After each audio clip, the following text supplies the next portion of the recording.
National Weather Service in Memphis has issued a severe thunderstorm warning for southeastern Weakley County in West Tennessee, east central Gibson County in West Tennessee, northwestern Carroll County in West Tennessee, southwestern Henry County in West Tennessee, until 5:45 p.m. Central Daylight Time.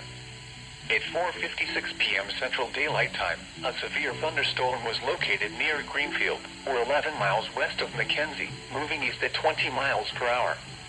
Hazard, 60 miles per hour wind gusts and quarter-size hail.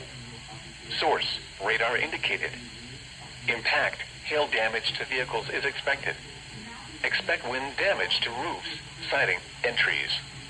Locations impacted include Paris, McKenzie, Dresden, Greenfield, Gleason, Sharon, Roughton, Henry, Sandhill, or Springs, Gerald, Como, Hico, Skullbone, Hinkledale, Crowley Store, Stafford Store, Mixie, Pillaville, and Cruz Store. For your protection, move to an interior room on the lowest floor of a building. Repeating, a severe thunderstorm warning has been issued until 5:45 p.m. Central Daylight Time for the following counties in Tennessee: Carroll, Gibson, Henry, and Weakley.